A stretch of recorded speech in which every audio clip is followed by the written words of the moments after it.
यदि हम काफिये को परिभाषित करना चाहें तो कह सकते हैं कि किसी भी गजल में काफिया या तुक वो तयशुदा अक्षर या शब्द हैं जो गजल के मतले के दोनों मिसरों में रदीफ से पहले तथा हर शेर के सानी मिसरे में रदीफ से पहले आवश्यक रूप से शब्दों की भिन्नता के साथ परंतु तुक अथवा उच्चारण की समानता के साथ आते हैं।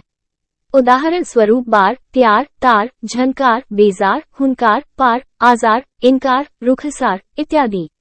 जहां तक मुरदफ गजलों की बात है, ये बात ध्यान देने योग्य है कि काफिये और रदीफ के बीच में कोई भी शब्द नहीं आता है। काफिया जैसे ही खत्म होगा, रदीफ शुरू हो जाएगी और रदीफ जैसे ही खत्म होगी, मिसरा खत्म हो जाएगा। यानी रदीफ के साथ ही मिसरा या यूं कहें कि शेर खत्म हो जाता है। इसलिए गजल की भाषा में रदीफ को वो शब्द या शब्द खंड भी कहते हैं जो काफिये के ठीक बाद आता है और काफिये को वो शब्द भी कहते हैं जो रदीफ के ठीक पहले आता है। एक बात और भी है कि काफिया हमेशा एक शब्द का होगा, कभी भी दो शब्द का नहीं, जैसे असर, सहर, दर, पत्थर, परिस्तिश, आतिश इत्यादि।